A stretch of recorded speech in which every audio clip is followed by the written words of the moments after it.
Welcome to Rolan Underground, where we talk about what's happening in the world above while in my grandparents' basement. I'm your host, pregnant with your child. Not really, it's pumpkin. We will be talking about babies, though.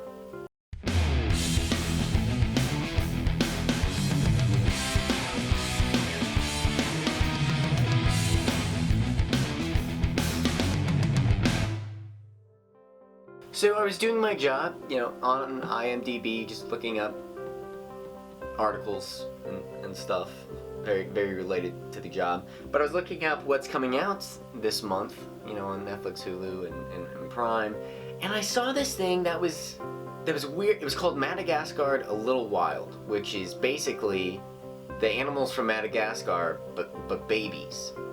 It was very weird. Why is this still in frame? I've seen this so many times. I feel like I've seen just characters turn into babies, and it turned out it's a trope. This is a very common trope. It's called Spinoff Baby TV trope, which makes sense because I don't think I've ever seen a Spinoff Baby movie. Rugrats doesn't count because they were just babies. Now, I don't want you to confuse this trope with Spin-Offspring, where it's kind of like older, and you usually see like the kids growing up, like the Flintstones. I remember that, like when it was like Pebbles and Bam Bam, they were like teenagers. That was cool. And this isn't High School AU, where it's like they're in high school. I don't think Clone High counts, but usually they're pretty shitty and they're never chronologically correct. It's always weird. I guess that's why it's called High School AU. But Spinoff Babies is a common thing. I remember being a kid and watching Baby Looney Tunes. That was a thing.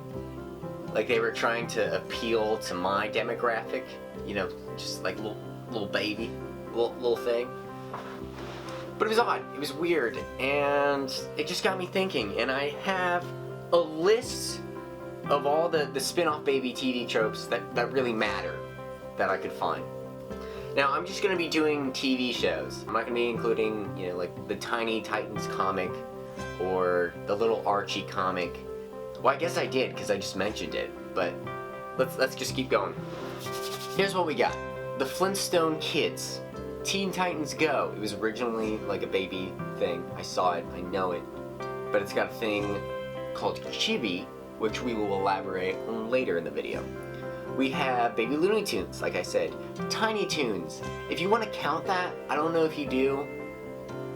The Muppet Babies. The 84 version and the 2018 version. Camp Coral. How am I counting these? Camp Coral. It's SpongeBob in his under years. Total Dramarama. That was so weird. I've seen a snippet of that show. And for some reason it has Jude from 16, that show, which was a really good show, actually. It was Canadian, so I don't think a lot of people saw it. Yeah, and they're just babies. They're in kindergarten. The chef guys is their teacher. I don't know how that works. Like I don't understand that thought process.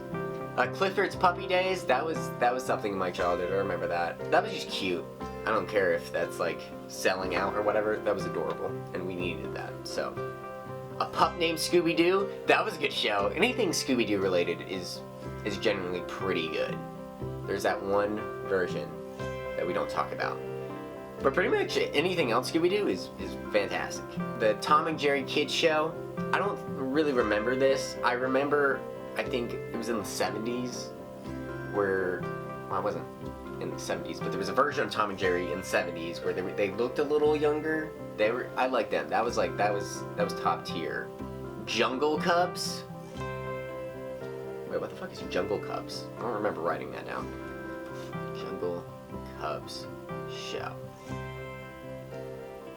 Oh yeah, it's the Jungle Book. The animals and their babies. A lot of these shows, the timeline doesn't make any sense whatsoever. Oh, this is the last one, and this is the most outrageous one. Camp WWE, where all the WWE wrestlers are babies. It's real weird. You look at it and you're like, why? Why would you?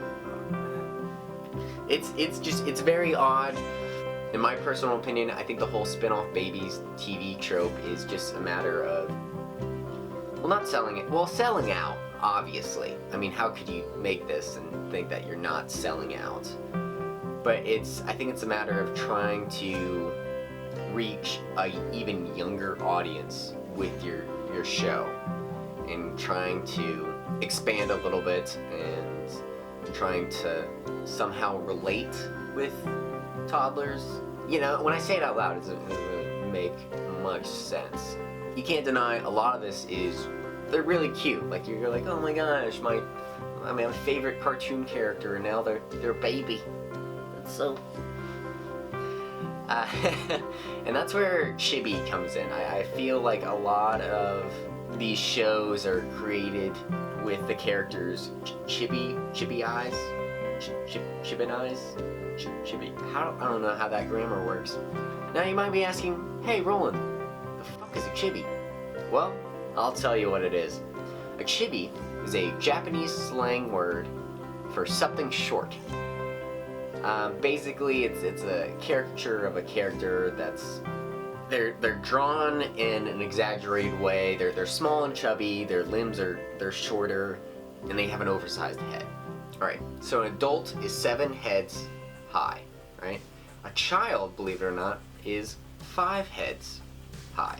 Just kind of comes from the thing of like, well, if a child is so much cuter than an adult, and they're 2 heads smaller, then that obviously means that the smaller this head goes, the cuter it's gonna be. Unless you get to 1 head, and that's just creepy. Kirby is an exception, but like if you think like MODOK, that's just, it's unsettling. The 3D printing professor, he's on YouTube, he elaborates a lot more on this, so I recommend watching him. Or you can just keep watching me. I would really recommend that, actually. But basically, Chibi is like 2 heads high. You know, Chibi is cute. A lot of times you'll see these in anime, you know, it's for comedy purposes. But for Spinoff Babies, I think it's just a matter of, let's market the crap out of this cuteness. Let's ring that bad boy in. But it doesn't work. I rarely see a Spinoff Baby show that lasts a long time. I don't know what they're thinking. They're like, alright, this is it. Like, we got it. Let's go, baby. Like, baby. I mean, if you find a good one, please let me know. I don't know why I chose this subject. There's not really much to say about it. It's more just like, hey, this is what's happening. Hope you guys enjoyed. Please like and follow and all that basic stuff. And listen, Oh So Curious. I'm on there sometimes, you know. It's cool. We have conversations. We're always trying to change it up a little bit. So yeah, have a good one.